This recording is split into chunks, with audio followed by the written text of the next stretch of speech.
ശിഷ്യന്മാരോട് യേശു പറയുന്നു, നിങ്ങൾ എന്നോട് കേട്ട വാഗ്ദത്തത്തിന് വേണ്ടി കാത്തിരിക്കണം. എന്താണ് അവർ കേട്ട വാഗ്ദത്തം? അവർ കേട്ട വാഗ്ദത്തം, ഇനി ഏറെ നാൾ കഴിയും മുൻപേ കാര്യസ്ഥൻ നിങ്ങളുടെ അരികിലേക്ക് വരും, പരിശുദ്ധാത്മാവ് നിങ്ങളുടെ അരികിലേക്ക് വരും. ശബ്ദമുയർത്തി ദൈവത്തിന് നന്ദി പറയാമോ? യോഹന്നാൻ സുവിശേഷം 14-ാം അധ്യായം 16-ാം വാക്യം, ഞാൻ പിതാവിനോട് ചോദിക്കും, അവൻ സത്യത്തിന്റെ ആത്മാവെന്ന മറ്റൊരു കാര്യസ്ഥനെ എന്നേക്കും നിങ്ങളോട് കൂടെ ഇരിക്കേണ്ടതിന് നിങ്ങൾക്ക് തരും. അതായിരുന്നു വാഗ്ദത്തം. ഞാൻ സത്യത്തിന്റെ ആത്മാവെന്ന മറ്റൊരു കാര്യസ്ഥനെ എന്നേക്കും നിങ്ങളോട് കൂടെ ഇരിക്കേണ്ടതിന് നിങ്ങൾക്ക് തരും. യോഹന്നാൻ 15-26 വാക്യത്തിൽ പറയുന്നു, ഞാൻ പിതാവിന്റെ അടുക്കൽ നിന്ന് നിങ്ങൾക്ക് അയപ്പാനുള്ള കാര്യസ്ഥനായി പിതാവിന്റെ അടുക്കൽ നിന്ന് പുറപ്പെടുന്ന സത്യ ആത്മാവ് വരുമ്പോൾ അവൻ എന്നെ കുറിച്ച് സാക്ഷ്യം പറയും. ചേർന്ന് ആമീൻ പറഞ്ഞാട്ടെ. ഹല്ലേലൂയ. എന്തായിരുന്നു വാഗ്ദത്തം? സത്യത്തിന്റെ ആത്മാവ് നിങ്ങളുടെ മേൽ വരും, ഉയരത്തിലെ ശക്തി നിങ്ങളുടെ മേൽ വരും, ഉയരത്തിലെ ശക്തി നിങ്ങൾ ധരിക്കുവാൻ ഇടയായി തീരും. ഞാൻ പറയട്ടെ, ആ ഒരു വാഗ്ദത്തം യേശു കർത്താവിന്റെ ക്രൂശ് മരണത്തിന് ശേഷം, കർത്താവിന്റെ കാൽവരി മരണത്തിന് ശേഷം ശിഷ്യന്മാർ ആ വാഗ്ദത്തത്തിനു വേണ്ടി ജെറുസലേം വിട്ടുപോകാതെ അവർ കാത്തിരുന്നു. അവരതിനു വേണ്ടി വെയിറ്റ് ചെയ്തു. അവരത് വിശ്വസിച്ചു. പറഞ്ഞ വാഗ്ദത്തത്തെ വിശ്വസിക്കണം. സാഹചര്യം കണ്ട് മാറിപ്പോകരുത്. ഒരിക്കലും സാഹചര്യങ്ങൾ കണ്ട് മാറിപ്പോകരുത്. ഇസഹാക്ക് ഗെരാറിലേക്ക് പോകാൻ തീരുമാനിക്കുമ്പോൾ അപ്പന്റെ കാലത്തുണ്ടായ, അബ്രഹാമിന്റെ കാലത്തുണ്ടായ ക്ഷാമം കണ്ടിട്ട് ഇസഹാക്ക് ഈജിപ്തിലേക്ക് പോകാൻ തീരുമാനിക്കുമ്പോൾ ദൈവം ഇസഹാക്കിന് പ്രത്യക്ഷപ്പെട്ട് പറയുന്നു, ഇസഹാക്കെ, നീ ഒരിക്കലും ഈജിപ്തിലേക്ക് പോകരുത്.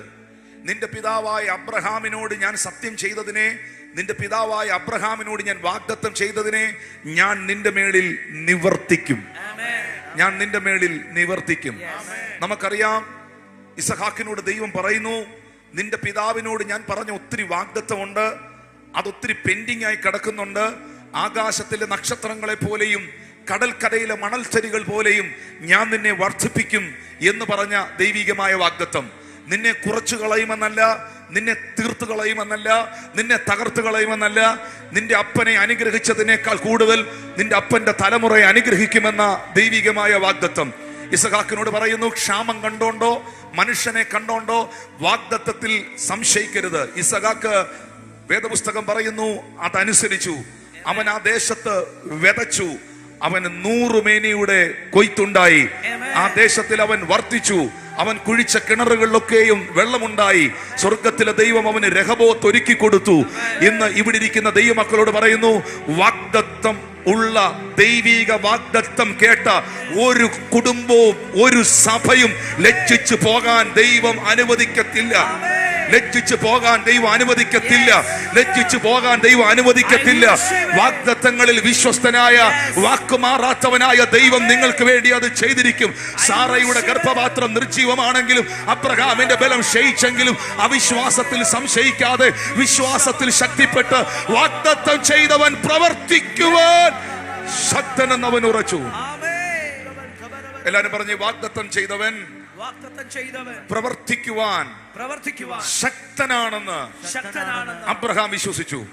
ഉറക്കെ പറഞ്ഞ്, വാഗ്ദത്തം ചെയ്തവൻ പ്രവർത്തിക്കുവാൻ ശക്തനാണെന്ന് അബ്രഹാം വിശ്വസിച്ചു. അതവന് നീതിയായി കണക്കിട്ടു. ഇന്ന് പകൽ ദൈവിക വാഗ്ദത്തങ്ങൾ നിങ്ങളുടെ മേൽ നിൽക്കുമ്പോൾ നിങ്ങളുടെ സാഹചര്യം നിങ്ങളെ നോക്കി പറയുന്നു അതൊരിക്കലും നടക്കാൻ പോകുന്നില്ലെന്ന്. എന്നാൽ സ്വർഗത്തിലെ ദൈവം പറയുന്നു, ഞാൻ ചെങ്കടൽ രണ്ടാക്കുന്നവനാണ്, ഞാൻ വഴികൾ തുറക്കുന്നവനാണ്. യേശു കർത്താവ് ബെഥേസ്ത എന്ന കുളക്കരയുടെ കരയിൽ നിൽക്കുമ്പോൾ, ബെഥേസ്ത കുളക്കരയുടെ കരയിൽ നിൽക്കുമ്പോൾ വിശുദ്ധ യോഹന്നാന്റെ സുവിശേഷം 5-ാം അധ്യായത്തിൽ നമ്മൾ കാണുന്നു, ആ 38 വർഷം രോഗിയായി കിടന്ന മനുഷ്യനോട് യേശു ചോദിക്കുകയാണ്, സൗഖ്യം പ്രാപിക്കുവാൻ നിനക്ക് മനസ്സുണ്ടോ? യോഹന്നാൻ 5-ൽ എഴുതിയിരിക്കുന്നു, 3-4 വാക്യങ്ങളിൽ, നിനക്ക് സൗഖ്യം പ്രാപിക്കുവാൻ മനസ്സുണ്ടോ? അപ്പോ അടുത്ത വാക്യത്തിൽ ആ മനുഷ്യൻ യേശുവിനോട് മറുപടി പറയാണ്, കർത്താവേ, എന്നെ ഈ കുളത്തിലേക്കാക്കുവാൻ എനിക്ക് ആരുമില്ല. എന്നെ കുളത്തിലേക്കാക്കുവാൻ എനിക്കാരുമില്ല. യേശു ചോദിക്കുന്നു, സൗഖ്യമാകാൻ നിനക്ക് മനസ്സുണ്ടോ? പക്ഷെ അവൻ പറയുന്നു, എന്നെ ഈ കുളത്തിലേക്കാക്കാൻ എനിക്കാരുമില്ല. എന്ന് പറഞ്ഞാൽ എന്താ? അവന്റെ ചിന്തയിൽ, അവന്റെ നിരൂപണത്തിൽ, അവന്റെ വിശ്വാസത്തിൽ കുളത്തിൽ ഇറങ്ങുന്നവൻ മാത്രമേ സൗഖ്യമാകത്തുള്ളൂ. ഇന്ന് വരെ അവൻ കണ്ടിട്ടുള്ളത് കുളത്തിൽ ഇറങ്ങിയവർ സൗഖ്യമായതാണ്. ഇന്ന് വരെ അവൻ കേട്ടിട്ടുള്ളത് കുളത്തിൽ ഇറങ്ങിയവർ സൗഖ്യമായതാണ്. അവൻ പറയുന്നു, ഈ കുളത്തിൽ ഇറങ്ങാതെ എനിക്ക് സൗഖ്യം ഉണ്ടാകത്തില്ല. എന്നെ കുളത്തിലേക്ക് ഇറക്കാൻ എനിക്കാരുമില്ല എന്ന് യേശുവിനോട് പറയുമ്പോൾ നിങ്ങളൊരു കാര്യം മനസ്സിലാക്കണം. ആ 38 വർഷം രോഗിയായവന്റെ അകത്ത് ഒറ്റ ചിന്തയാണുള്ളത്: സൗഖ്യമാകണമെങ്കിൽ, വിടുതലുണ്ടാകണമെങ്കിൽ കുളത്തിലിറങ്ങണം, ഇതിലിറങ്ങണം, ഇറങ്ങണം. എന്നാൽ നിങ്ങളൊരു കാര്യം മനസ്സിലാക്കണം, നീ ചിന്തിച്ചിട്ടില്ലാത്ത വഴികൾ ദൈവത്തിന്റെ കയ്യിൽ നിനക്ക് വേണ്ടിയുണ്ട്. ഞാൻ ഇവിടെ ഇരിക്കുന്ന ചിലരോട് പ്രവചിക്കുകയാണ്, കുളത്തിൽ ഇറങ്ങിയാലേ സൗഖ്യമാകത്തുള്ളൂ എന്നുള്ളത് നിന്റെ ചിന്തയാണ്. എനിക്ക് നിന്നെ കരയിൽ സൗഖ്യമാക്കാൻ കഴിയും. ഞാൻ വീണ്ടും ആവർത്തിക്കുന്നു, കുളത്തിൽ ഇറങ്ങിയാലേ സൗഖ്യമാകത്തുള്ളൂ എന്നുള്ളത് നിന്റെ ചിന്തയാണ്. എനിക്ക് നിന്നെ കരയിൽ സൗഖ്യമാക്കാൻ കഴിയും. ഇന്ന് പകൽ നിന്റെ പക്കലില്ലാത്ത വഴികൾ ദൈവത്തിന്റെ പക്കലുണ്ട്. നിന്റെ കയ്യിലില്ലാത്ത വഴികൾ ദൈവത്തിന്റെ പക്കലുണ്ട്. വിശ്വസിക്കുന്നവരെന്ന് ആത്മാവിൽ അത് സ്വീകരിച്ചേ.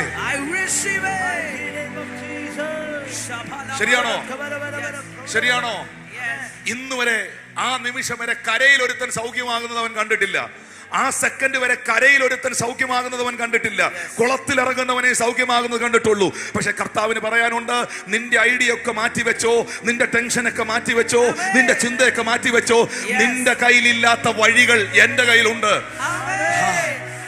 പിശാചേ, ശത്രുവേ, നീ ദൈവസഭയ്ക്ക് വിരോധമായും ദൈവിക പ്രവർത്തികൾക്ക് വിരോധമായും എന്തെല്ലാം പദ്ധതികൾ ഒരുക്കിയാലും സകല സൻബല്ലത്തുമാരുടെയും തോബിയാവുമാരുടെയും ആലോചനകളെ ഉടച്ചു കളഞ്ഞുകൊണ്ട്, ബാബേൽ ഗോപുരം പണിയുന്നവന്റെ ഭാഷയെ മറിച്ചു കളഞ്ഞുകൊണ്ട് ഞാൻ എന്റെ സഭയെ പണിയും, പാതാള ഗോപുരം അതിനെ ജയിക്കുകയില്ലെന്ന് വാഗ്ദത്തം ചെയ്ത ദൈവത്തിന്റെ കരം യേശുവിന്റെ നാമത്തിൽ തന്റെ ദൂതന്മാരെ അയച്ച്, മീഖായേലിനെ അയച്ച്, ഗബ്രിയേലിനെ അയച്ച്, തന്റെ ദൂതന്മാരെ അയച്ച് അവൻ നിവർത്തിക്കുന്ന ദൈവമാണ്.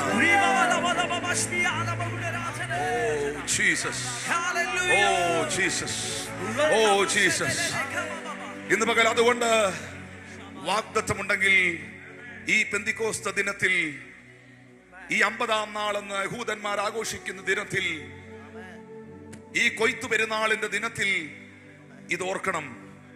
വാഗ്ദത്തമുള്ളവന് ഒരു കാത്തിരിപ്പുണ്ട്. വാഗ്ദത്തമുള്ളവൻ ചിലത് വെയിറ്റ് ചെയ്തേ പറ്റുള്ളൂ. മഹാപ്രതിഫലം ദൈവം നമുക്ക് നൽകുന്നു. ആ മഹാപ്രതിഫലത്തിനായി കാത്തിരുന്നേ പറ്റുള്ളൂ. യേശുവിന്റെ വരവിനാ വേണ്ടി കാത്തിരുന്നേ പറ്റുള്ളൂ. ആ കാത്തിരിപ്പ് ഒരിക്കലും തകർച്ചയാകില്ല. 38 വർഷം ബെഥേസ്ദ കുളക്കരയിൽ കാത്തിരുന്നവൻ കുളത്തിലെ സൗഖ്യമാണ് കാത്തിരുന്നത്. പക്ഷെ സൗഖ്യം നടന്നത് കരയിലാണ്, കുളത്തിലല്ല. സൗഖ്യം നടന്നത് കരയിലാണ്. ഞാൻ വീണ്ടും തിരുവനന്തപുരം സഭയോട് പറയുന്നു, പ്രതീക്ഷിക്കാത്ത, നീ ചിന്തിക്കാത്ത വഴികളിലൂടെ ദൈവം നിനക്ക് വേണ്ടി സഞ്ചരിക്കും. നീ ചിന്തിക്കാത്ത വഴികളിലൂടെ ദൈവം നിനക്ക് വേണ്ടി സഞ്ചരിക്കും.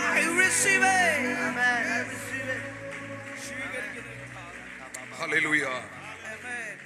നമുക്കറിയാം, ഇവിടെ 5-ാമത്തെ വാക്യത്തിൽ യേശു കർത്താവ് പറയുന്നു, യോഹന്നാൻ വെള്ളം കൊണ്ട് സ്നാനം കഴിപ്പിച്ചു. അപ്പോസ്തല പ്രവൃത്തി 1:5. നിങ്ങൾക്കോ ഇനി ഏറെ നാൾ കഴിയുന്നതിന് മുൻപേ പരിശുദ്ധാത്മാവ് കൊണ്ട് സ്നാനം ലഭിക്കും എന്ന് കൽപ്പിച്ചു. എല്ലാവരും പറഞ്ഞേ, പരിശുദ്ധാത്മ സ്നാനം. എന്താണ് ഈ പരിശുദ്ധാത്മ സ്നാനം എന്ന് പറയുന്നത്? വിവിധ നിലകളിൽ പരിശുദ്ധാത്മാവിന്റെ അളവുകളെ കുറിച്ചും പരിശുദ്ധാത്മാവിന്റെ പ്രവൃത്തികളെ കുറിച്ചും വിശുദ്ധ തിരുവെഴുത്തുകളിൽ രേഖപ്പെടുത്തിയിട്ടുണ്ട്.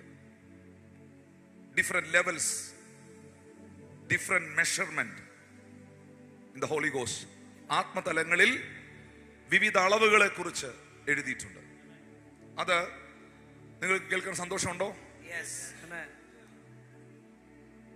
ലൂക്കോസിന്റെ സുവിശേഷം 3-ാം അധ്യായത്തിലേക്ക് വരുമ്പോൾ അതിന് 21, 22, 23 വാക്യങ്ങളിൽ എഴുതിയിട്ടുണ്ട്. ജനമെല്ലാം സ്നാനമേൽക്കുകയിൽ യേശുവും സ്നാനമേറ്റ് പ്രാർത്ഥിക്കുമ്പോൾ സ്വർഗം തുറന്നു. പരിശുദ്ധാത്മാവ് ദേഹരൂപത്തിൽ പ്രാവെന്ന പോലെ അവന്റെ മേൽ ഇറങ്ങി വന്നു. പരിശുദ്ധാത്മാവ് പ്രാവെന്ന പോലെ അവന്റെ മേൽ ഇറങ്ങി വന്നു. യേശുവിന്റെ മേൽ ഇറങ്ങി വന്നു. അപ്പോൾ നിങ്ങൾക്ക് അവിടെ കാണാൻ കഴിയുന്നത് യേശുവിന്റെ സ്നാനത്തിൽ, ഈ നമ്മുടെ കർത്താവായ യേശുവിന്റെ സ്നാനത്തിലാണ് പ്രധാനമായിട്ടും പിതാവിനെയും പുത്രനെയും പരിശുദ്ധാത്മാവിനെയും ഒരേ സ്ഥലത്ത് നമ്മൾ കാണുന്നത്. ശ്രദ്ധിക്കുന്നോ? വെള്ളത്തിൽ നിൽക്കുന്നത് ആരാണ്? പുത്രനായ ക്രിസ്തുവാണ്. യേശുവിനെ സ്നാനപ്പെടുത്താൻ ഇപ്പുറത്ത് നിൽക്കുന്നത് ആരാണ്? സ്നാപക യോഹന്നാനാണ്. സ്നാപക യോഹന്നാൻ ആരാണ്? അബിയാക്കൂറിന്റെ നിയമപ്രകാരം ആലയത്തിൽ ശുശ്രൂഷ ചെയ്യുന്ന സക്രിയാവെന്ന പുരോഹിതന്റെ ഏകപുത്രനാണ്. പൗരോഹിത്യ ക്രമവും കൂറും വെച്ചിട്ട് സക്രിയാവ് കഴിഞ്ഞാൽ അടുത്ത പുരോഹിതനാകേണ്ടത് സ്നാപക യോഹന്നാനാണ്. പീതരത്നം, മാണിക്യം, വൈഡൂര്യം, പുഷ്പരാഗം, നീലക്കല്ല്, ചുവപ്പുനൂൽ ഇവയാൽ തുന്നിച്ചേർത്ത വസ്ത്രം ധരിച്ചുകൊണ്ട്, ഏഫോദ് ധരിച്ചുകൊണ്ട് പ്രാർത്ഥിക്കേണ്ടതായ ഒരു പുരോഹിതനായി നിൽക്കേണ്ടതായ വ്യക്തിത്വമായിരുന്നു സ്നാപക യോഹന്നാൻ. പക്ഷേ പീതരത്നവും മാണിക്യവും വൈഡൂര്യവും പുഷ്പരാഗവും നീലക്കല്ലും ചുവപ്പുനൂലിനാലൊന്നും നിർമ്മിതമായ വസ്ത്രമല്ല, ഒട്ടകത്തിന്റെ തോൽ കൊണ്ടുള്ള വസ്ത്രം ധരിച്ചുകൊണ്ട് വെട്ടിക്കിളിയും കാട്ടുതേനും ഭക്ഷിച്ചുകൊണ്ട് മരുഭൂമിയിൽ വിളിച്ചു പറയുന്നവന്റെ ശബ്ദം ഇത്. യോഹന്നാൻ സ്നാപകൻ ഒരു വോയിസ് ആയിരുന്നു, ഒരു കാലഘട്ടത്തിന്റെ, ഒരു സീസണിന്റെ വോയിസ് ആയിരുന്നു. ഞാൻ ഇന്ന് ഇവിടെ ഇരിക്കുന്ന ശുശ്രൂഷകരോട്, കർത്താവിന്റെ വേല ചെയ്യുന്നവരോട് ഞാൻ ആത്മാവിൽ പ്രവചിക്കുന്നു, ഈ കാലഘട്ടത്തിന്റെ ശബ്ദമാക്കി ദൈവം നിന്നെ മാറ്റും. ഈ കാലഘട്ടത്തിന്റെ ശബ്ദമാക്കി, ഈ കാലഘട്ടത്തിന്റെ ശബ്ദമാക്കി ദൈവം നിന്നെ മാറ്റും. സ്നാപക യോഹന്നാൻ ഒരു കാലഘട്ടത്തിന്റെ ശബ്ദമായിരുന്നു. വേറൊന്നും സ്നാപക യോഹന്നാൻ പറഞ്ഞില്ല. മരുഭൂമിയിൽ വിളിച്ചു പറയുന്നവന്റെ ശബ്ദം ഇത്, വാക്കിത്, ഈസ് എ വോയിസ്. അവനൊരു ശബ്ദമായിരുന്നു. ഹല്ലേലൂയ. ഒരു സീസണെ നോക്കി, അല്ലെങ്കിൽ വരാൻ പോകുന്ന ഒരു കാലഘട്ടത്തെ പ്രവചിച്ച മനുഷ്യനാണ് യോഹന്നാൻ സ്നാപകൻ. വരാൻ പോകുന്ന വലിയൊരു കാലഘട്ടത്തെ, എന്റെ പിന്നാലെ വരുന്നവൻ എന്നേക്കാൾ ബലവാനായവൻ, അവന്റെ ചെരുപ്പിന്റെ വാറഴിപ്പാൻ ഞാൻ യോഗ്യനല്ല. ഞാൻ നിങ്ങളെ ഈ വെള്ളത്തിൽ സ്നാനം കഴിപ്പിക്കുമ്പോൾ അവൻ നിങ്ങളെ പരിശുദ്ധാത്മാവിനാലും അഗ്നിയാലും സ്നാനം കഴിപ്പിക്കും. വീശുമുറം അവന്റെ പക്കലുണ്ട് എന്ന് വരുവാൻ പോകുന്ന വലിയൊരു കാലഘട്ടത്തെ കുറിച്ച് പ്രവചിച്ച മനുഷ്യൻ. ഇപ്പോഴും യോഹന്നാൻ പ്രവചിച്ച ആ കാലത്തിലാണ് ഞാനും നിങ്ങളും ജീവിച്ചിരിക്കുന്നത്. എത്ര പേർക്ക് അത് ഏറ്റെടുക്കാൻ കഴിയുന്നു? ഹല്ലേലൂയ. പരിശുദ്ധാത്മാവ് ഒരു തീ പോലെ ഇറങ്ങുന്ന ഒരു കാലഘട്ടത്തിൽ, പരിശുദ്ധാത്മാവ് അഗ്നിയായി പെയ്തിറങ്ങുന്ന ഒരു കാലഘട്ടത്തിൽ ജീവിക്കുവാൻ കൃപ ലഭിച്ച ദൈവമക്കൾ കരങ്ങളെ അടിച്ച ദൈവത്തിന് നന്ദി പറഞ്ഞേ.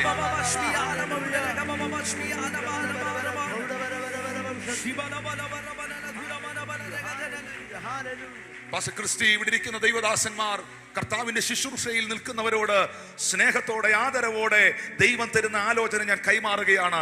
യോഹന്നാനെ ഒരു കാലഘട്ടത്തിന്റെ ശബ്ദമാക്കി, ഒരു ഭയമില്ലാത്തവനാക്കി, ധൈര്യമുള്ളവനാക്കി, തന്റെ ഇടമുള്ളവനാക്കി, തല ഉയർത്തിപ്പിടിച്ചുകൊണ്ട് കർത്താവിന് വഴി ഒരുക്കുവാൻ യോഹന്നാൻ സ്നാപകനെ പരിശുദ്ധാത്മാവ് നിർത്തിയതുപോലെ ഈ കാലഘട്ടത്തിൽ ഉണർവുകൾക്ക് വഴി തുറക്കുവാൻ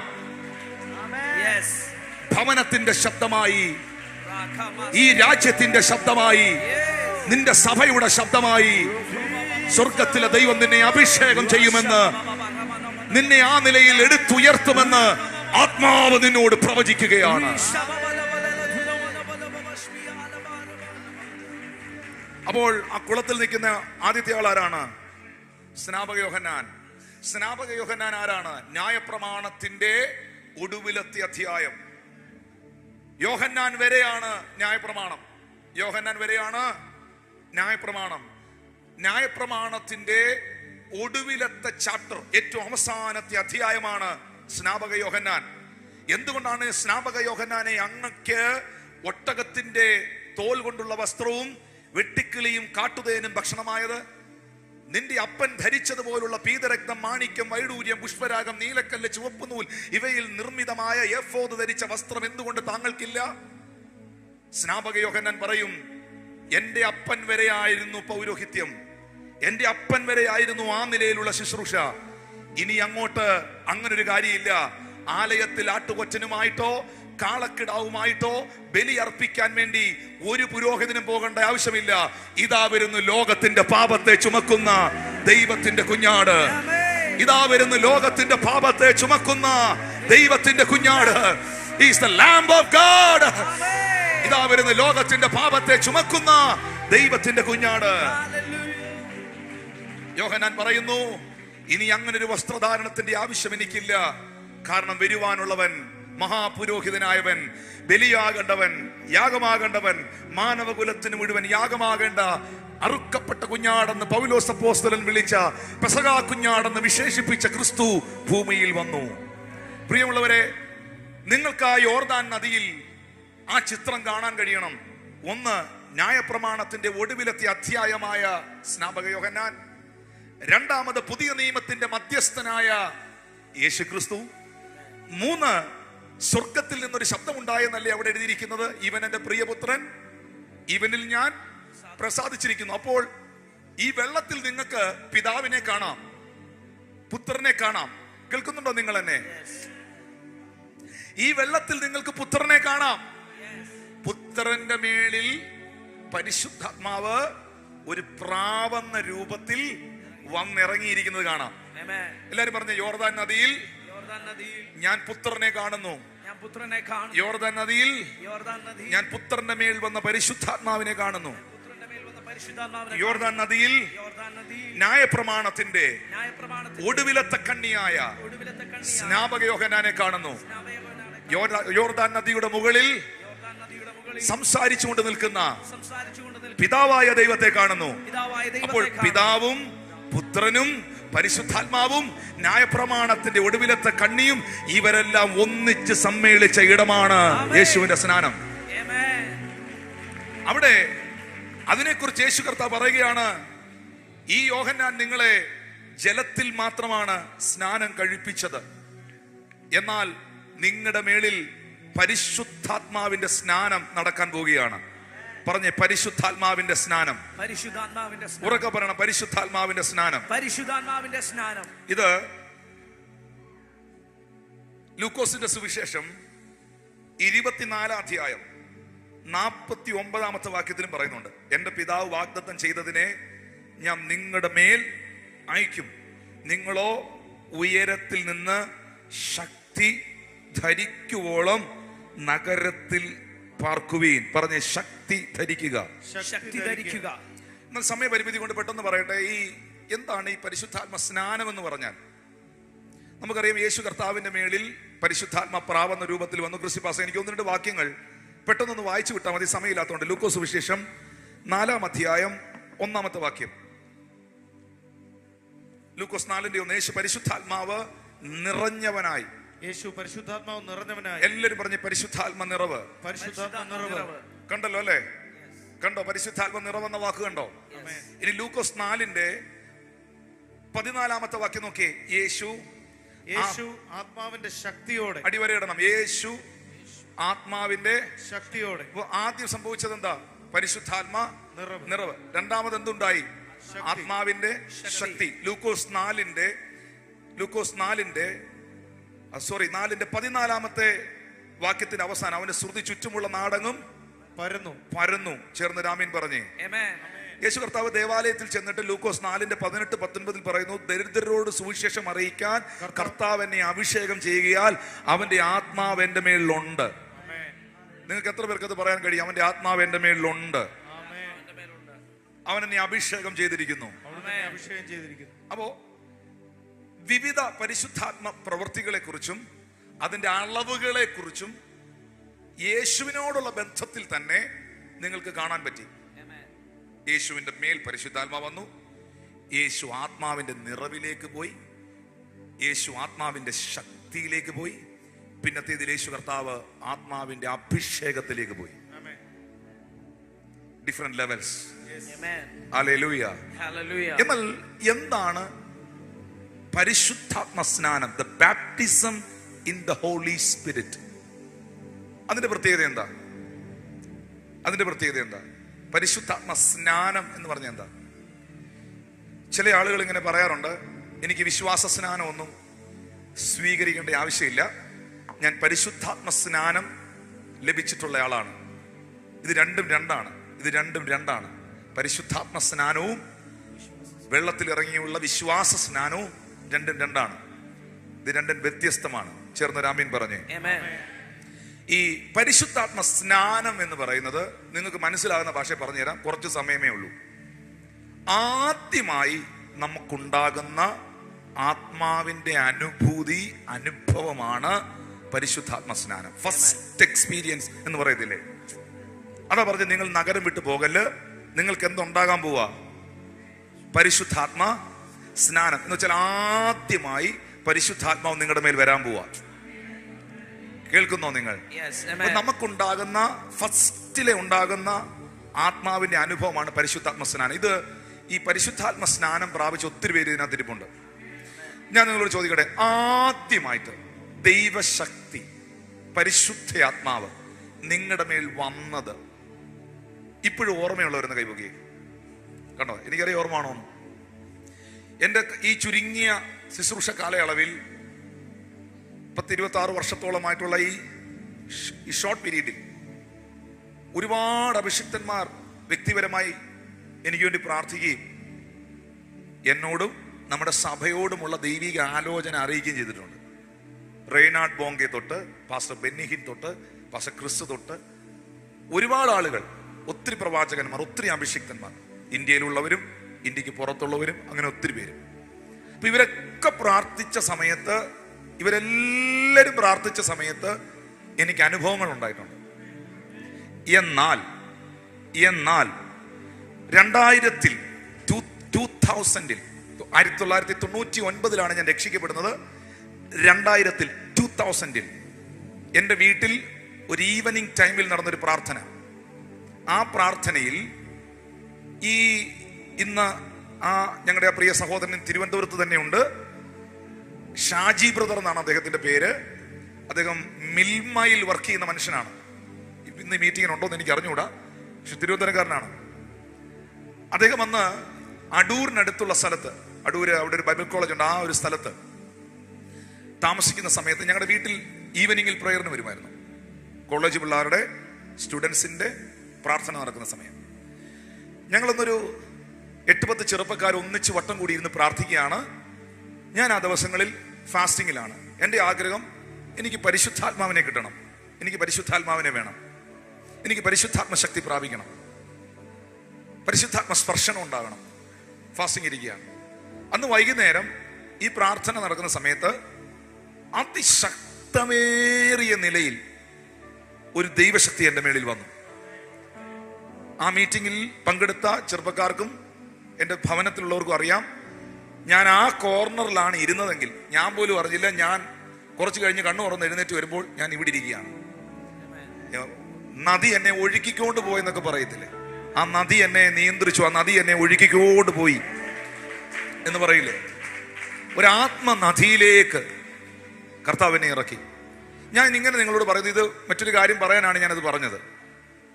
അന്നുണ്ടായ ആ സാന്നിധ്യവും ശക്തിയും നിറവും എന്നെ സംബന്ധിച്ച് എനിക്ക് പരിശുദ്ധാത്മ സ്നാനം ലഭിച്ചതാണ്. അതിനേക്കാളും വലിയ പവറിൽ ദൈവം എന്നെ കൊണ്ടുപോയിട്ടുണ്ട്. അതിനേക്കാളും വലിയ ദൈവശക്തി പിന്നത്തേതിൽ ഞാൻ എക്സ്പീരിയൻസ് ചെയ്തിട്ടുണ്ട്. അതിനേക്കാളും റെയ്നാഡ് ബോങ്കയൊക്കെ ഇമ്പാർട്ടേഷൻ നൽകി പ്രാർത്ഥിച്ച് കഴിഞ്ഞ് 2 ദിവസം ഞാൻ എൻ്റെ സഹോദരങ്ങളോട് പറഞ്ഞിട്ടുണ്ട്.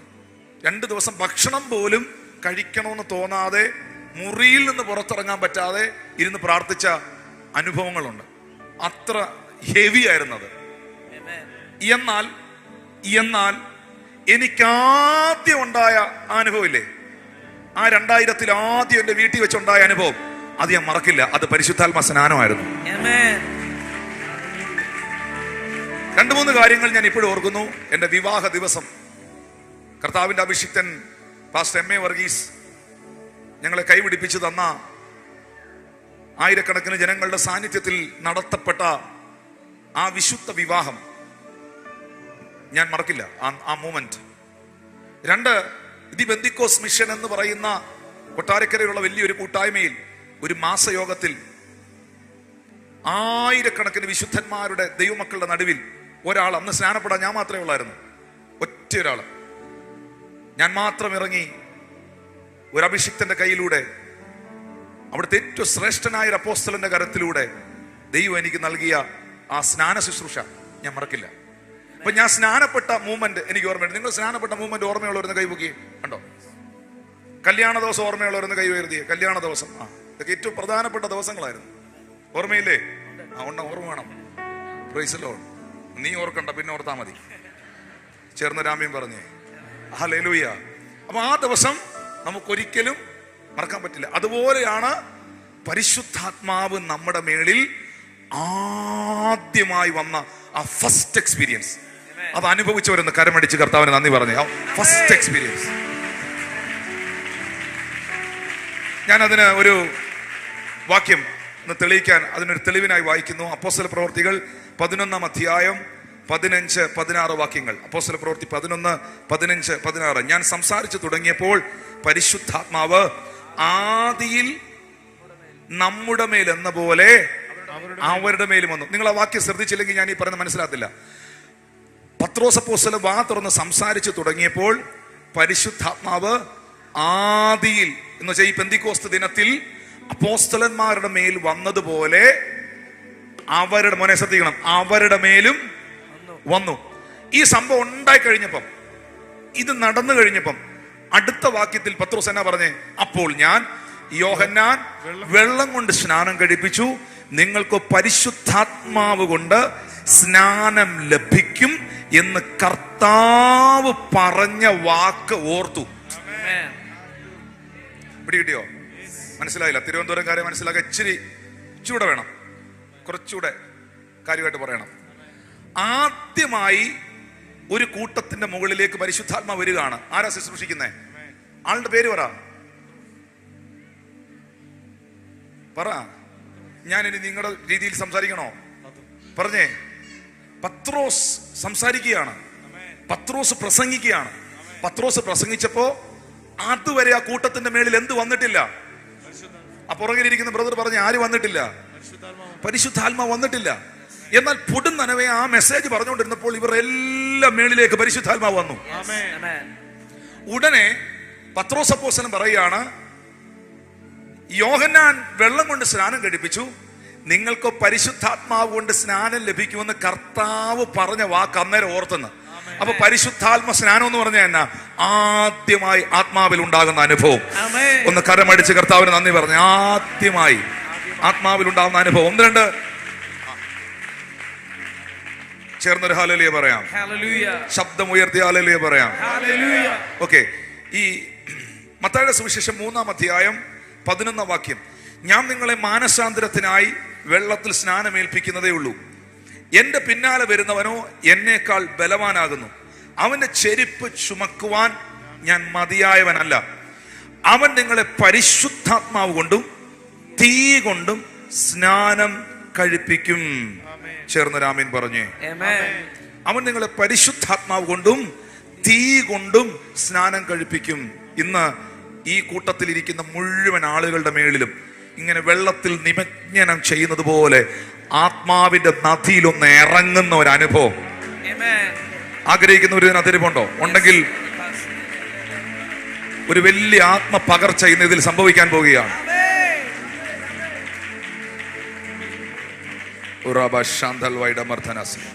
കാരണം ഞാൻ പറയാം, ഈ ശമരിയ പട്ടണത്തിൽ ക്രിസ്തുപാസ് ഇത് പ്രത്യേകം നമ്മുടെ പാസ്റ്റർമാരെല്ലാം ശ്രദ്ധിക്കേണ്ട ഒരു കാര്യമാണ്. എല്ലാവരുടെ മേളിലും യഥാർത്ഥമായി ദൈവത്തിന്റെ പരിശുദ്ധാത്മാവ് വരാൻ വേണ്ടി പ്രാർത്ഥിക്കണം. വലിയ ആത്മപകർച്ച നടക്കണം. ചേർന്ന് രാമീൻ പറഞ്ഞേ.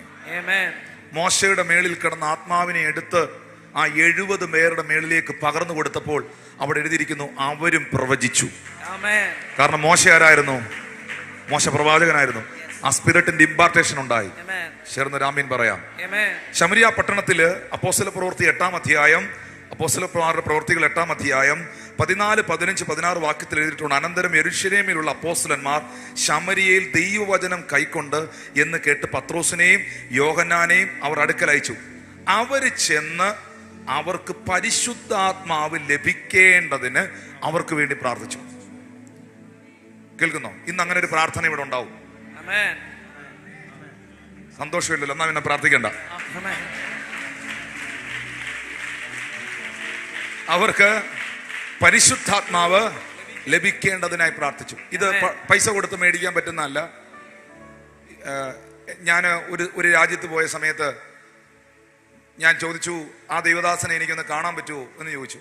അപ്പം എൻ്റെ അടുത്ത് ചോദിച്ചു, അദ്ദേഹത്തിൻ്റെ പ്രൈവറ്റ് സെക്രട്ടറി എന്നോട് ചോദിച്ചു, എന്തിനാണ് അദ്ദേഹത്തെ കാണുന്നതിൻ്റെ ആവശ്യം പറയാൻ പറഞ്ഞു. ഞാൻ പറഞ്ഞു, അദ്ദേഹം വലിയൊരു അഭിഷിക്തനാണല്ലോ, ആ അഭിഷേകത്തിൻ്റെ ഒരു പകർച്ച എനിക്കും ലഭിക്കേണ്ടതിന് വേണ്ടി പ്രാർത്ഥിക്കാനാന്ന് പറഞ്ഞു. അപ്പോൾ എൻ്റെ അടുത്ത് പറഞ്ഞു, ഇത്ര ഡോളർ കയ്യിലെടുത്തോളാൻ പറഞ്ഞു. ഇത്ര ഡോളർ പുള്ളിക്ക് കൊടുക്കാൻ ഇത്ര ഡോളർ കയ്യിലെടുത്തോളാൻ പറഞ്ഞു. ഞാനപ്പം ഒന്നും പറഞ്ഞില്ല, ഞാൻ അങ്ങനെ പറയുന്ന ആളല്ല. പക്ഷെ ഞാൻ എൻ്റെ ഹൃദയത്തിൽ പറഞ്ഞു, ഇത് ഡോളർ കൊടുത്ത് മേടിക്കുന്നതല്ല, ഇത് ഡോളർ കൊടുത്ത് മേടിക്കുന്ന അല്ല ഇത്. ഒരിക്കൽ ഒരുത്തൻ ഡോളറുമായിട്ട് പോയതാ, പിന്നെ അവനെ കണ്ടിട്ടുമില്ല. ഏതാ? പരിശുദ്ധാത്മാവിനെ മേടിക്കാനായിട്ട് പത്രോസിന്റെ അടുക്കൽ ദ്രവ്യവുമായിട്ട് കടന്നു പോയതാണ്. പിന്നെ അവൻ രംഗത്തില്ലായിരുന്നു. ചേർന്നൊരു ആമീൻ പറഞ്ഞേ. നീയും നിന്റെ ധനവും നിന്റെ കൂടെ നശിച്ചു പോകട്ടെ എന്ന് പത്രോസ് പറഞ്ഞു. പത്രോസ് പറഞ്ഞ ആയതുകൊണ്ട് രക്ഷപ്പെട്ടു വന്ന് ലൈവില്ലായിരുന്നു. നീയും നിന്റെ ധനവും നിന്റെ കൂടെ നശിച്ചു പോകട്ടെ എന്ന് പത്രോസ് പറഞ്ഞു. നീ ദൈവത്തിന്റെ ദാനം പണത്തിന് മേടിക്കാൻ വന്നിരിക്കുന്നോ എന്ന് ചോദിച്ചു. അപ്പോൾ ഇത് പൈസ കൊടുത്ത് മേടിക്കുന്നതല്ല. എന്നാൽ ബൈബിൾ നമുക്ക് തരുന്ന ഒരു അനുവാദമുണ്ട്. ഒന്ന്, പരിശുദ്ധാത്മാവിനായി കാത്തിരിക്കണം. 2, പരിശുദ്ധാത്മാവ് നമ്മുടെ മേൽ വരാൻ നമ്മൾ ആഗ്രഹിക്കണം. 2, അഭിഷിക്തന്മാർ, ദൈവം അഭിഷേകം ചെയ്തിരിക്കുന്ന, ദൈവത്താൽ നിയോഗിതരായിരിക്കുന്ന ദൈവത്തിന്റെ അഭിഷിക്തന്മാർ പ്രാർത്ഥിച്ചാൽ, അവർക്ക് വേണ്ടി പ്രാർത്ഥിച്ചാൽ, പരിശുദ്ധാത്മാവ് ലഭിക്കാൻ പ്രാർത്ഥിച്ചാൽ, പരിശുദ്ധാത്മാവിനെ ദാനമായി കൊടുക്കുന്ന ദൈവം അവരുടെ മേലത് പകരും. നോക്കിയേ, ഇനി ഈ ഭാഗം ഒന്ന് ശ്രദ്ധിച്ചില്ലെങ്കിൽ പരിശുദ്ധാത്മ സ്നാനം ഫസ്റ്റ് എക്സ്പീരിയൻസ് ആണെന്നുള്ളത് നമുക്ക് പിന്നെ കിട്ടൂല. അവർ ചെന്നു, അവർക്ക് പരിശുദ്ധാത്മാവ് ലഭിക്കേണ്ടതിന് അവർക്കായി പ്രാർത്ഥിച്ചു. അന്ന് വരെ അവരിൽ ആരുടെ മേലും ആത്മാവ് വന്നിരുന്നില്ല. അവർ കർത്താവായ യേശുവിന്റെ നാമത്തിൽ സ്നാനം ഏറ്റിരുന്നതേ ഉള്ളൂ. ഹല്ലേലൂയ. അവർ അപ്പോസ്തലന്മാർ, ദൈവത്തിന്റെ ദാസന്മാർ അവരുടെ മേൽ കൈവച്ചപ്പോൾ അവർക്ക് പരിശുദ്ധാത്മാവ് ലഭിച്ചു. ഹല്ലേലൂയ. അപ്പൊ അതിന്റെ 19-20 വാക്യത്തിലാണ് അപ്പോസ്തലന്മാർ കൈവച്ചതിനാൽ പരിശുദ്ധാത്മാവ് ലഭിച്ചത്. ശീമോൻ കണ്ടാറെ, ആ ശീമോൻ വന്നിട്ട് പറഞ്ഞു, ഈ അധികാരം എനിക്കും തരണം. പാസ് കൈവെക്കുമ്പോൾ ആളുകൾ ദൈവശക്തി പ്രാപിക്കുന്നു, തറയെ വീഴുന്നു. ഞാൻ കുറച്ച് കാശ് തരാം, ഈ അധികാരം എനിക്കൂടെ തരാൻ പറഞ്ഞു. പറഞ്ഞത് നല്ല പുള്ളിയോടാ പറഞ്ഞേ. ആരോടാ പറഞ്ഞേ? കൃത്യമായിട്ട് പോയി പത്രോസിനോടാ പറഞ്ഞേ. Praise the Lord. ആരും മിണ്ടുന്നില്ലല്ലോ. ഈ പാവപ്പെട്ട മനുഷ്യനൊക്കെ ആണ്ട ഇതൊക്കെ യോഗത്തിൽ വരുന്നത്. ഇവിടെ പത്രോസ് വല്ലതും ആയിരുന്നേ 4-3-7 പേരെ കാണുള്ളായിരുന്നു. ആരും മിണ്ടുന്നില്ല. ഉറപ്പാ, പത്രോസ് വല്ലതും ആയിരുന്നെങ്കിൽ. സ്തോത്രം. അനന്യാസിന്റെ സഫീറയുടെ ചരിത്രത്തിലോട്ട് പോകണ്ടല്ലോ, ഇപ്പൊ തന്നെ ഓക്കെ ആയിട്ടിരിക്കുകയാണല്ലോ. പത്രോസ് ശിമോനോട് പറഞ്ഞു, നീ ദൈവത്തിന്റെ ദാനം പണത്തിന് വാങ്ങിക്കൊള്ളാമെന്ന് നിരൂപിക്കൊണ്ട് നിന്റെ പണം നിന്റെ കൂടെ നശിച്ചു പോകട്ടെ. ഇതിനകത്തെങ്ങും നിങ്ങൾ പെടരുത്. ഇങ്ങനെ ഒത്തിരി ട്രെൻഡുകളുണ്ട്. ഈ എണ്ണ മേടിച്ച് പ്രാർത്ഥിച്ച്, എണ്ണയ്ക്ക് 10 രൂപയാണ്. ഈ എണ്ണയ്ക്ക് എത്ര? 10 രൂപയാണോ? ഇപ്പൊ 10 രൂപയൊക്കെ മാറി. ഈ എണ്ണയ്ക്ക് 100 രൂപയാണ്. ഈ എണ്ണ എടുത്ത് നിങ്ങൾ പൊത്തി പ്രാർത്ഥിച്ചാൽ നിങ്ങൾക്ക് പരിശുദ്ധാത്മാവിനെ കിട്ടും. ഈ എൻ്റെ ചർച്ചയിൽ നിന്ന് ഈ ടീഷർട്ട് മേടിച്ച് ഈ ടീഷർട്ട് ഇടുമ്പോൾ അഭിഷേകത്തിന്റെ പകർച്ച ഉണ്ടാകും. ഇങ്ങനൊന്നും പറയുന്നതിനകത്തൊന്നും പെടരുത്. ദൈവത്തിന്റെ ദാനം പൈസ കൊടുത്ത് മേടിക്കാൻ പറ്റുന്നതല്ല. ഒന്ന് കരമടിച്ച് കർത്താവ്, അത് ദൈവത്തിന്റെ കരുണയാണ്. അത് ദൈവത്തിന്റെ കരുണയാണ്. ദൈവിക ശുശ്രൂഷകൾ പോലും ദൈവത്തിന്റെ ദാനമാണ്. കർത്താവ് പറയുന്നു, നിങ്ങൾക്ക് സൗജന്യമായി ലഭിച്ചത് നിങ്ങൾ സൗജന്യമായി കൊടുക്കേണ്ടവരാണ്. ഒന്ന് ചേർന്ന് കർത്താവിന് നന്ദി പറഞ്ഞേ. എണ്ണ പൂശി പ്രാർത്ഥിക്കണം. എണ്ണ പൂശി പ്രാർത്ഥിക്കാൻ ബൈബിളിൽ അനുവാദം തന്നിട്ടുണ്ട്. അപ്പോസ്തലന്മാർ എണ്ണ പൂശി പ്രാർത്ഥിച്ചു.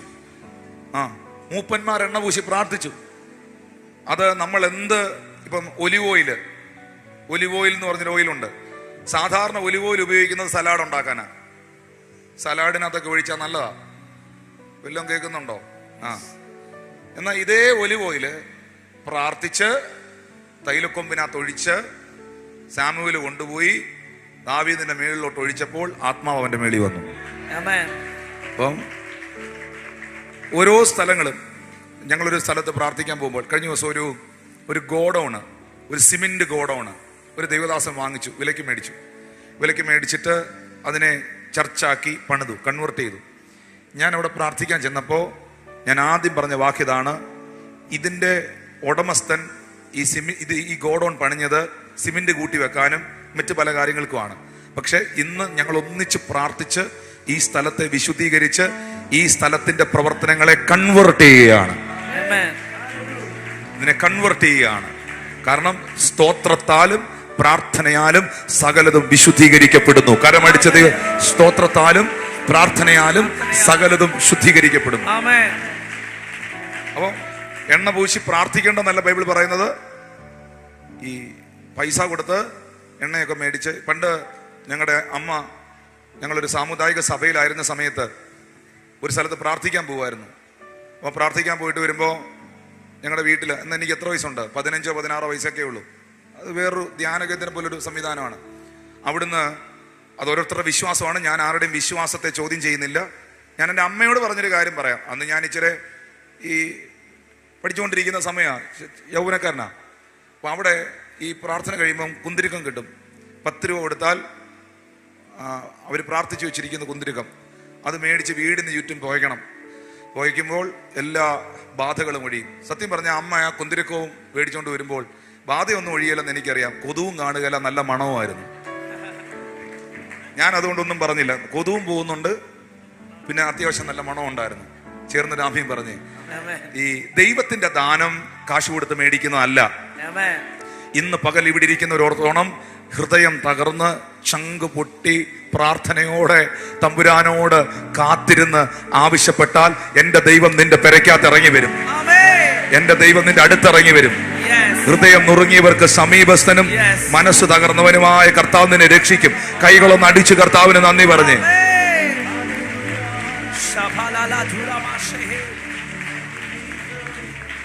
ശബ്ദമുയർത്തി ഹല്ലേലൂയ.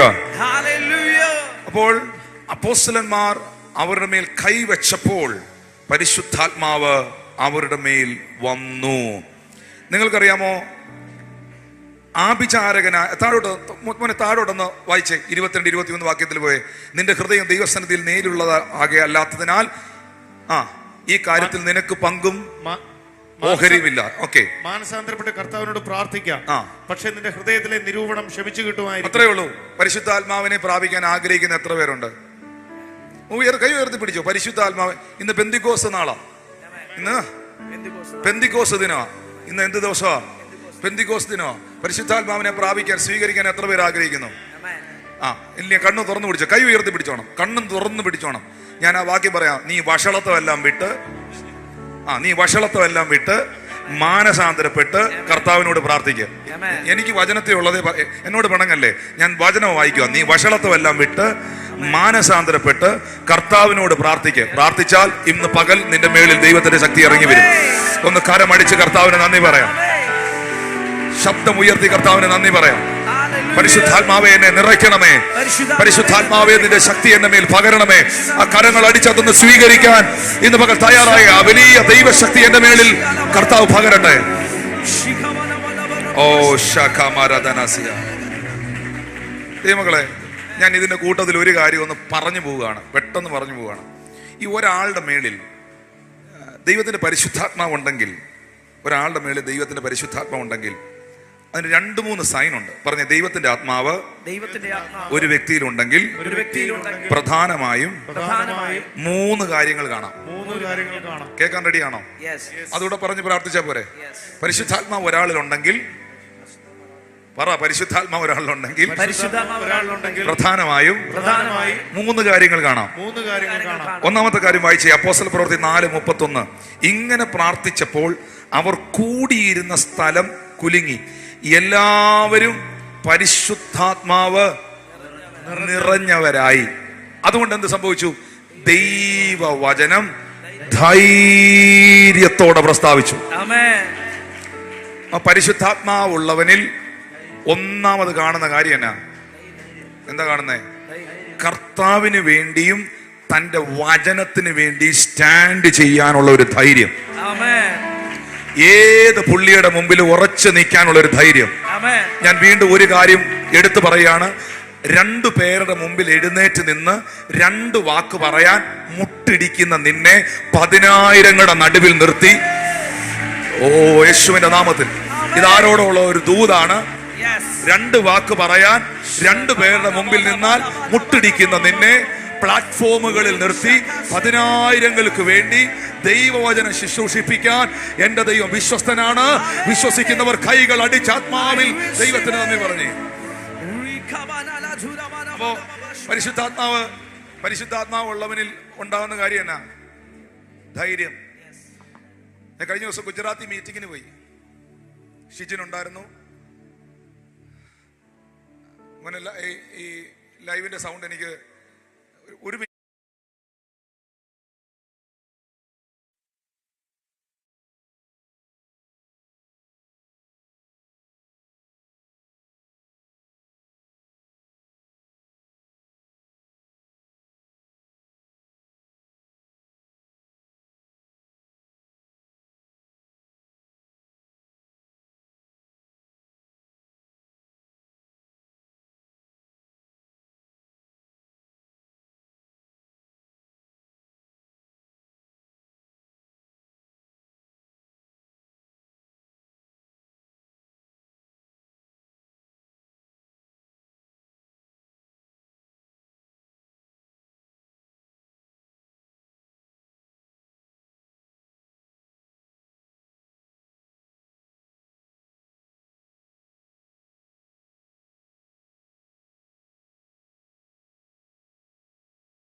ജീവിതത്തിൽ ആദ്യമായി 1.5 മണിക്കൂർ ഇംഗ്ലീഷിൽ പ്രസംഗിച്ച് ഞാൻ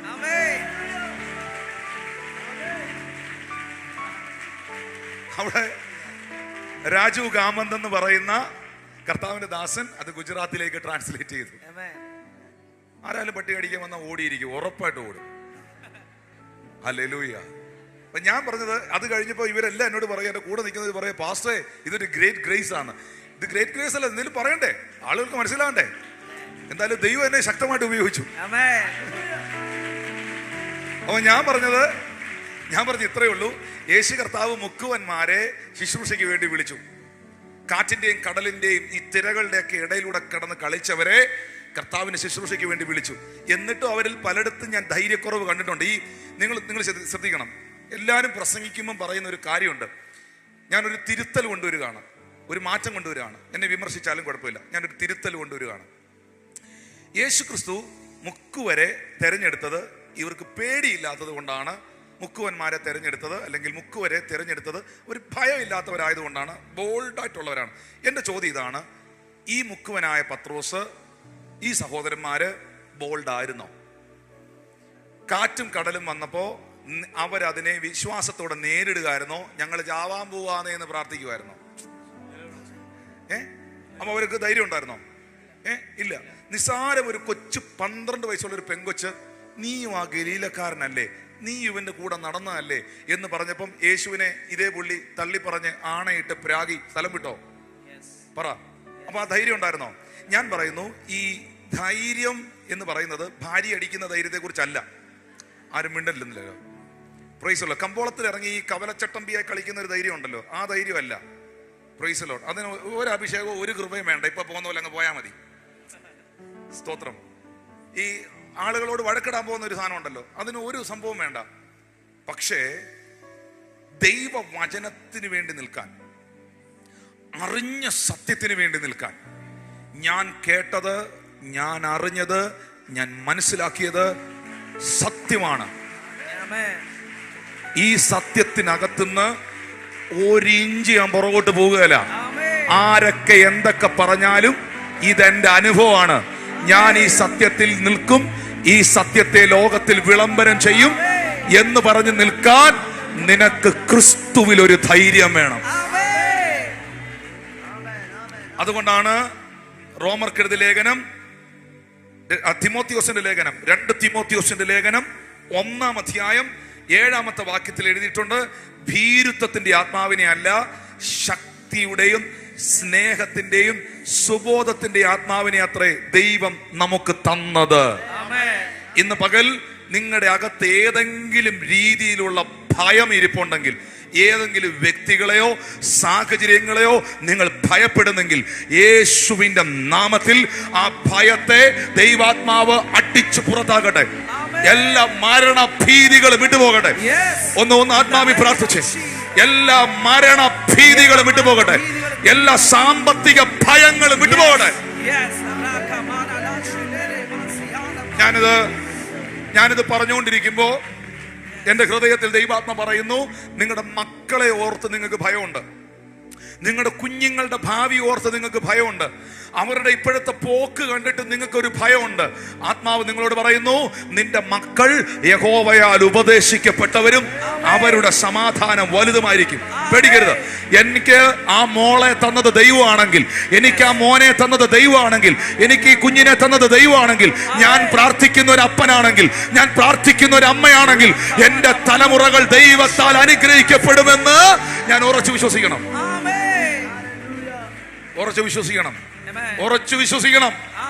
ശബ്ദമുയർത്തി ഹല്ലേലൂയ, ഉറക്കെ ഹല്ലേലൂയ. അപ്പൊ ഒന്ന്, ദൈവത്തിന്റെ ആത്മാവ് ഒരാളിൽ ഉണ്ടെങ്കിൽ അവനിൽ പ്രധാനമായി കാണുന്ന ഒരു കാര്യമാണ് ക്രിസ്തുവിലുള്ള ധൈര്യം. പ്രാർത്ഥനയ്ക്ക് വന്നതാ. എവിടെ വന്ന? ബൈബിള് 3-4 കവറിനകത്തൊക്കെ ഇട്ട്, തുണിക്കടയുടെ കവറിനകത്തൊക്കെ ഇട്ട് ഒളിച്ച് ബാഗിനകത്തിട്ട് തോളത്തിട്ടപ്പം വഴിയെ പോയ ഒരാൾ ചോദിച്ചു, എവിടെ പോയതാ? ചുമ്മാ തിരുവനന്തപുരം വരെ. എവിടെ പോയതാ? ചുമ്മാ തിരുവനന്തപുരം വരെ പോയതാ. അവിടെ തമ്പാന് വരെ പോയതാ. അവിടെ ഒരാളെ ഒന്ന് കാണാൻ പോയതാ. എന്തുകൊണ്ട് പറഞ്ഞുകൂടാ? എന്തുകൊണ്ട് പറഞ്ഞുകൂടാ? ഹല്ലേലൂയ. ഈ പുസ്തകത്തെ ഉയർത്തിയവനെ ദൈവം ഉയർത്തിയിട്ടുണ്ട്. ഇതിനെ മാനിച്ചവനെ ദൈവം മാനിച്ചിട്ടുണ്ട്. എനിക്ക് 17 വയസ്സ് പ്രായമുള്ളപ്പോൾ, അറിയാവുന്നവർക്ക് അറിയായി ചരിത്രം, അല്ലെ എൻ്റെ അമ്മയോട് ചോദിക്കണം, എൻ്റെ മദറിനോട് ചോദിക്കണം, അന്ന് മുതൽ എൻ്റെ കൂടെ ശുശ്രൂഷയിലുള്ളവരോട് ചോദിക്കണം, എൻ്റെ കൂടെ പഠിച്ചവരോട് ചോദിക്കണം, ആ ചെറുപ്പക്കാരോട് ചോദിക്കണം. 17 വയസ്സ് പ്രായമുള്ള സമയം മുതൽ ഞാൻ കോളേജിൽ പോകുമ്പോൾ ഈ പുസ്തകം എൻ്റെ കയ്യിൽ കാണും. ഞാനൊരു കടയിൽ പോയാൽ, ഒരു സ്ഥലത്ത് പോയാൽ, അല്ലെങ്കിൽ പുറത്തോട്ട് പോകുന്നെങ്കിൽ ബൈബിൾ ഇല്ലാതെ ഇറങ്ങുകയില്ല. ഇപ്പോഴും ചിലപ്പോൾ ചില സ്ഥലങ്ങളിലൊക്കെ പോകുന്ന സമയത്ത്, ചില സ്ഥലങ്ങളിൽ പോകുക, അവരെ ചെന്നൊന്ന് പ്രാർത്ഥിച്ചാൽ മതി, ചെന്നൊന്ന് കണ്ടാൽ മതി. എങ്കിലും അത് ശീലിച്ചതാണോ എനിക്ക് അറിഞ്ഞൂടാ, ബൈബിള് കയ്യിലെടുക്കാതെ പോകാനൊരു മടിയാ. കാരണം ഞാൻ ഒരു ഡയറിയും, നിങ്ങൾ കേൾക്കണം, ഞാനൊരു ഡയറിയും അതിന് കൂടെ ഒരു ബൈബിളും ഇതുമെല്ലാം പിടിച്ച് നടക്കുന്ന കണ്ടിട്ട് എനിക്ക് പല ആളുകളും ഐപാഡ് മേടിച്ച് തന്നിട്ടുണ്ട്. ഇപ്പൊ റീസെന്റ്ലിയും നമ്മുടെ സാമച്ചാന്റെ മകൻ തരുണ്, നമ്മുടെ എൽഡർ ആയിരിക്കുന്ന സാമച്ചാന്റെ മകൻ തരുണ്, ഞാൻ ഫ്ലോറിഡയിൽ ചെന്നപ്പം തരുൺ എനിക്കൊരു ഐപാഡ് മേടിച്ചു തന്നു. പാസ് ഇരിക്കട്ടെ, ഞാനിത് ആർക്കെങ്കിലും ഒക്കെ കൊടുക്കും. Praise the Lord. ഞാൻ ഇപ്പോഴും ഈ പ്രിന്റഡ് ബൈബിൾ എനിക്ക് അറിഞ്ഞുകൂടാ. അത് അങ്ങനെ ഒന്നും വലിയ വിശുദ്ധിയൊന്നും അല്ല, അങ്ങനൊന്നും ചിന്തിക്കരുത്. പുള്ളി വലിയ അങ്ങനൊന്നും അല്ല ഞാൻ ഈ പറയുന്നത്. ഉണ്ട്, ഞാൻ ഐപാഡ് എന്ന് പറയുന്നത് ഐപാഡും ബൈബിൾ എന്ന് പറയുന്നത് ബൈബിളുമായിട്ട് കാണുകയാണ്. അങ്ങനെ കണ്ടുപോയി, ക്ഷമിക്കണം, അങ്ങനെ കണ്ടുപോയി.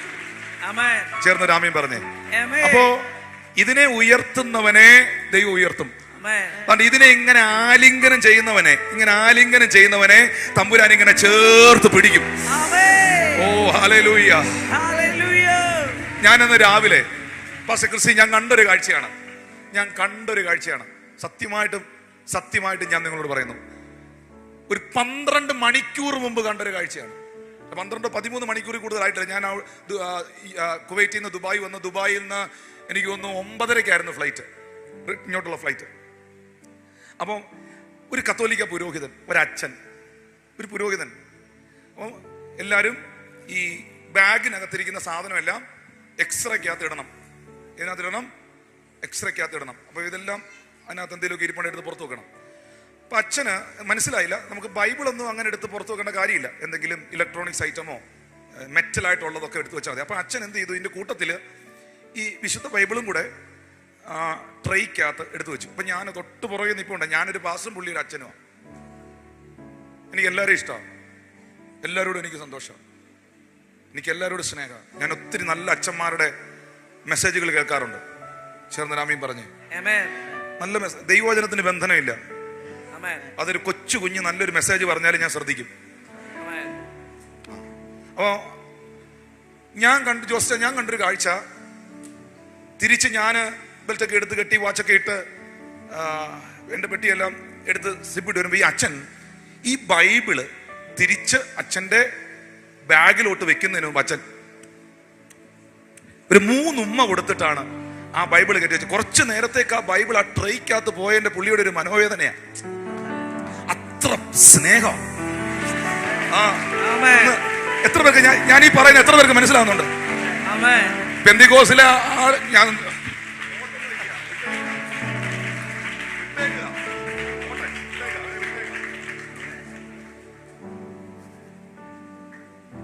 സ്തോത്രം.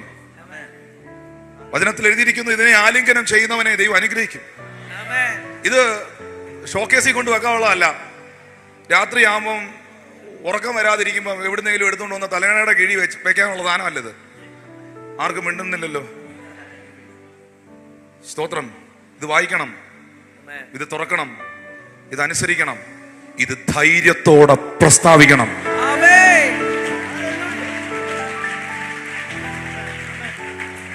ഇത് ധൈര്യത്തോടെ പ്രസ്താവിക്കണം. ഹല്ലേലൂയ. ഞാനിപ്പോ അങ്ങോട്ട് കയറി താഴെ ഗേറ്റിന് അങ്ങോട്ട് പോകുന്നതിനും ഞാൻ ഈ അച്ഛനെന്ന് കൈ കൊടുത്തു. അച്ഛൻ പ്രൈസ് ലോർഡ്. അച്ഛൻ എവിടാന്നൊക്കെ ചോദിച്ചു, പരിചയപ്പെട്ടു. ഇച്ചിരി നേരം അച്ഛനോട് വർത്താനം പറഞ്ഞു. ഇച്ചിരി നേരം അദ്ദേഹത്തിന്റെ കൂടെ ഇരുന്നിട്ടാണ് ഞാൻ പോയി. ഇച്ചിരി ഒന്ന് മിണ്ടിയിട്ടാ. എനിക്ക് പുള്ളിയോട് ഭയങ്കര ബഹുമാനം തോന്നി, ഭയങ്കര സ്നേഹം തോന്നി എനിക്ക് മനുഷ്യനോട്. ചേർന്ന് രാമീൻ പറഞ്ഞേ ഹല്ലേലൂയ. ഞാൻ കണ്ടിട്ടുണ്ട് പ്രിയപ്പെട്ടവരെ, ട്രെയിനകത്തൊക്കെ യാത്ര ചെയ്യുമ്പോൾ ചില ആളുകളൊക്കെ ഈ അവരുടെ ഈ എന്താ പറയുന്നേ ടവല് അവിടെ വിരിച്ചിട്ടിട്ട് മുട്ടക്കുത്തി നിന്ന് പ്രാർത്ഥിക്കുന്ന ഞാൻ കണ്ടിട്ടുണ്ട്. ദൈവത്തിന്റെ കൃപയാൽ നമ്മുടെ ആളുകളല്ല. ഞാൻ അങ്ങോട്ട് ഞാൻ പോകുന്നില്ല. പോയാ ലൈവാ, പിന്നെ അടുത്ത വൈറൽ സാധനം ഇറങ്ങും. ചേർന്ന് രാമീൻ പറഞ്ഞാട്ടെ. ഹല്ലേലൂയ. അപ്പൊ നിങ്ങൾ പറയും, അത് പുറമേ ഉള്ള ഭക്തിയല്ലയോ, അത് ബാഹ്യമായ ഭക്തിയല്ലേ? നിനക്ക് എന്തേലും ഭക്തിയുണ്ടോ? പുറമേ ഉണ്ടോ, നിനക്ക് അകത്തുണ്ടോ, എന്തെങ്കിലും ഉണ്ടോ? പണ്ട് ആരാണ്ട് പറഞ്ഞ പോലെ യഹോവയുടെ ആത്മാവ് ശൗലിന്റെ മേളിൽ നിന്ന് വിട്ടുമാറി അവന്റെ മേളിൽ ദുരാത്മാവ് വന്നു. അപ്പൊ ആരാണ്ട് പറഞ്ഞു, എന്തേലും ഒരു ആത്മാവ് ഉണ്ടല്ലോ, ഇരിക്കട്ടെ എന്ന് പറഞ്ഞു.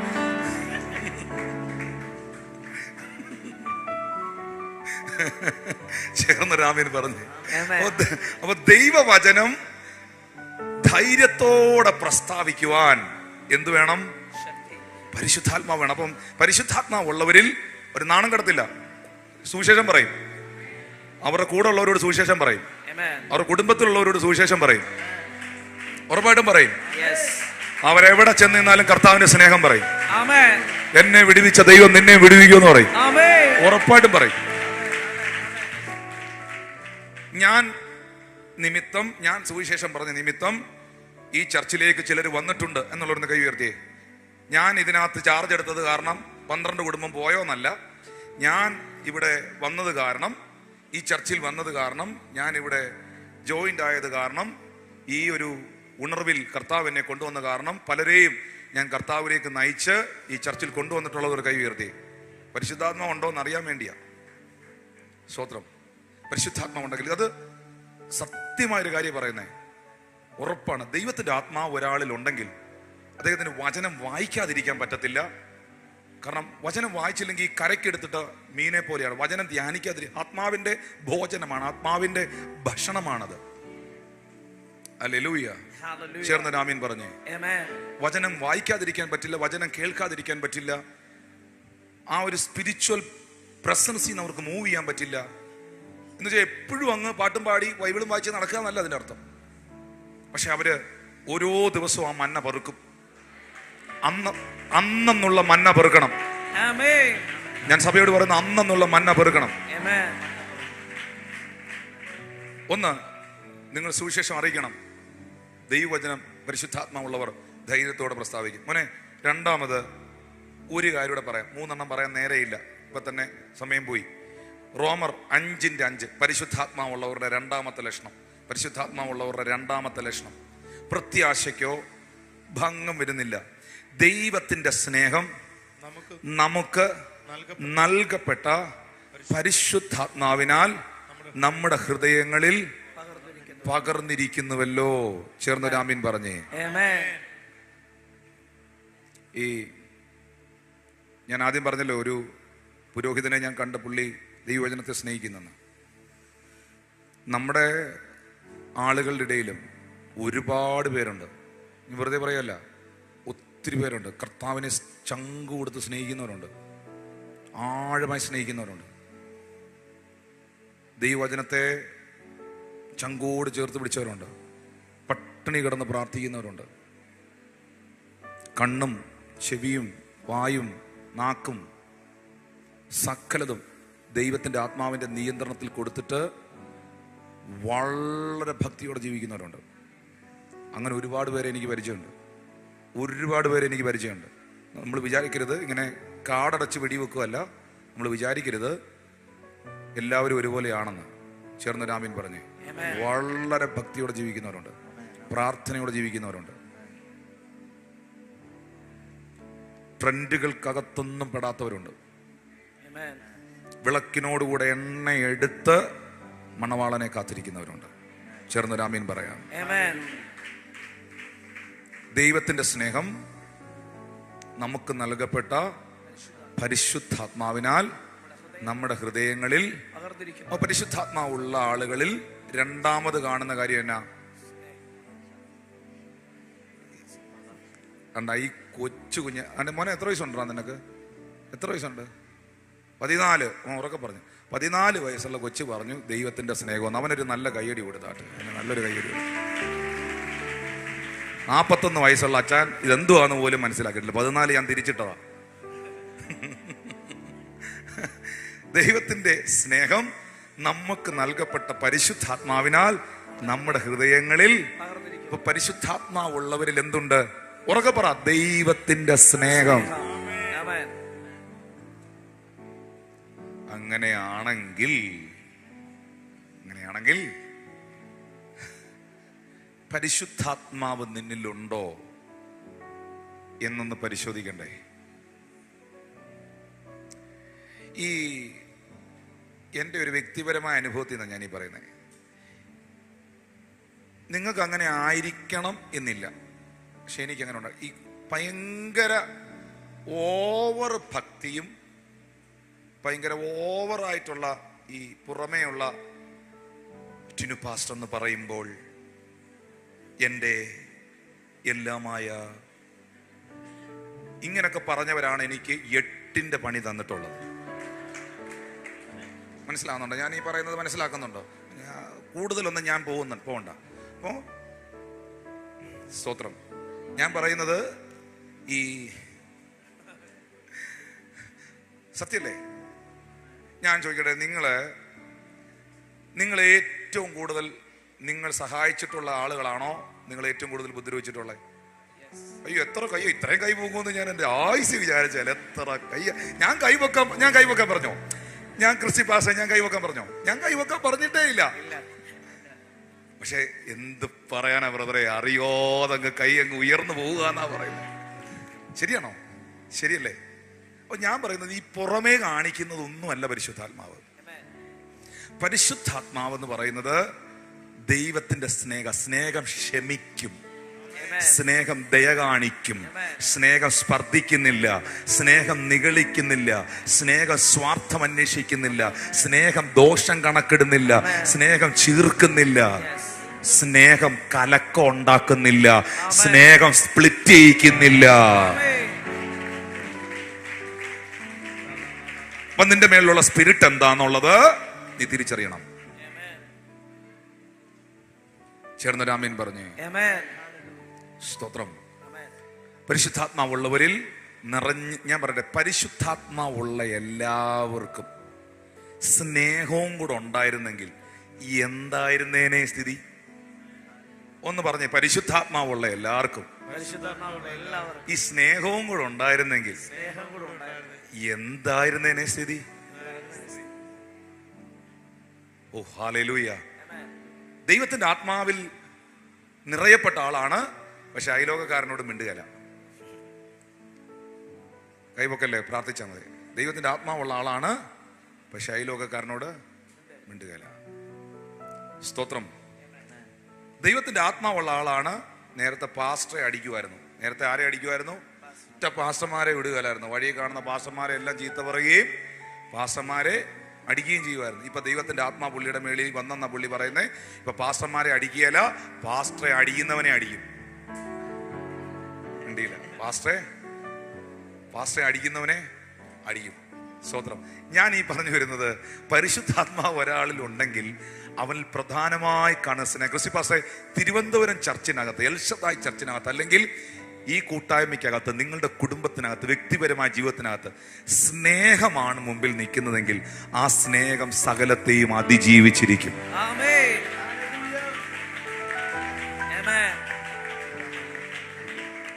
സ്നേഹത്തിനകത്ത് ക്ഷമ ഉറപ്പായിട്ടുമുണ്ട്.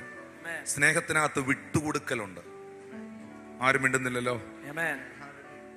ഹല്ലേലൂയ. സ്നേഹം ഒരിക്കലും രണ്ടാക്കത്തില്ല.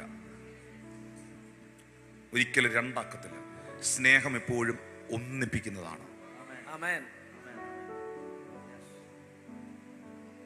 പരിശുദ്ധാത്മാവുള്ള നിങ്ങളിൽ ഒന്നാമത് വേണ്ടത് ദൈവവചനം പ്രസ്താവിക്കാനുള്ള ക്രിസ്തുവിലുള്ള ധൈര്യം. പരിശുദ്ധാത്മാവുള്ള നിങ്ങളിൽ, എന്നിൽ രണ്ടാമത് വേണ്ടത് കർത്താവിന്റെ സ്നേഹം.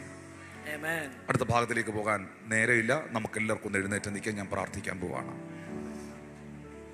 ഇന്ന് ആദ്യമായി വന്ന പ്രിയ മക്കളുമാര് ആ നിൽക്കുന്ന സ്ഥലത്ത് നിന്ന് ഒന്ന് നടന്ന് മുന്നിലേക്ക് വന്നേ. ഒരു പ്രൊഫറ്റിക് സെഷനിലേക്ക് നമ്മൾ കയറുകയാണ്, അല്ലെങ്കിൽ ഒരു ഡെലിവറൻസ് സെഷനിലേക്ക് നമ്മൾ കയറുകയാണ്.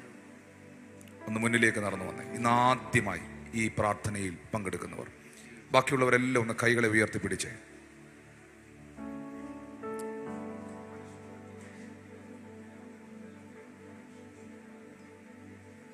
ഒന്ന് മുന്നിലേക്ക് കയറി വന്നേ. ഈ ഓൺലൈനിൽ ലൈവിൽ കാണുന്നവർക്ക് വേണ്ടി ഞാൻ പ്രാർത്ഥിക്കുന്നു. ഇപ്പോ നോർത്ത് ഇന്ത്യയിലുള്ള നമ്മുടെ ഒത്തിരി സഭകളും ആളുകളുമൊക്കെ, മറ്റ് പലരും, പല രാജ്യങ്ങളിലുള്ളവരും ലൈവിൽ നമ്മളെ ശ്രദ്ധിക്കുന്നുണ്ട്. ഞാൻ അവർക്ക് വേണ്ടി പ്രാർത്ഥിക്കുവാൻ ആഗ്രഹിക്കുകയാണ്. ചേർന്ന് ആമേൻ പറയാം. Hallelujah. Thank you Lord Jesus. Thank you Lord Jesus. Thank you Lord Jesus. Thank you Lord Jesus. ശബ്ദമുയർത്തി പ്രാർത്ഥിക്കാൻ തുടങ്ങി. അതൊന്ന് വളരെ ക്വയറ്റായിട്ടൊന്ന് പാടാവോ? കൈകളെ ഉയർത്തിപ്പിടിച്ച്, എല്ലാ കരങ്ങളും ഉയർത്തിപ്പിടിച്ച്, ആദ്യ നൂറ്റാണ്ടിലെ അനുഭവം പോലെ അതിശയം ലോകത്തിൽ നടന്നിടുവാൻ. ആദ്യ നൂറ്റാണ്ടിലെ അനുഭവം പോ ആ കരങ്ങളെല്ലാം ഉയർത്തി അതിശയം ലോകത്തിൽ നടന്നിടുവാൻ. ആദ്യ നൂറ്റാണ്ടിലെ അനുഭവം പോ അതിശയം ലോകത്തിൽ നടന്നിടുവാൻ. ആദിയിലെന്ന പോലാമിതബലം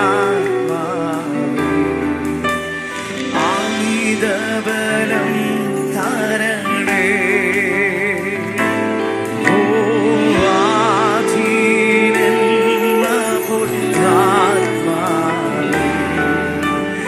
അമിതബലം തരണേ. അതിന്റെ കരങ്ങൾ ഉയർത്തി പരിശുദ്ധാത്മാവേ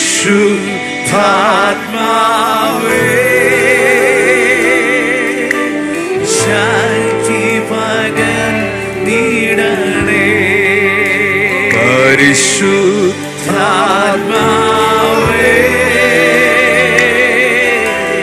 ശക്തി പകർന്നിടണേ.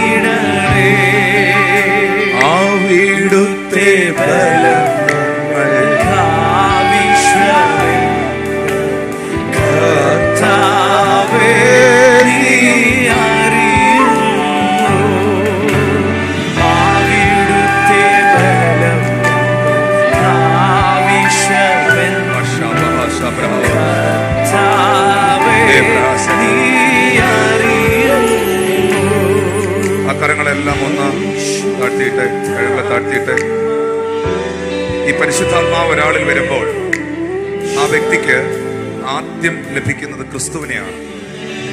പരിശുദ്ധാത്മാവ് നിങ്ങളിൽ വരുമ്പോൾ നിങ്ങൾക്ക് ആദ്യം ലഭിക്കുന്നത് യേശുവിനെയാണ്. യേശു നിങ്ങളിൽ ജനിക്കുവാനിടയാകും.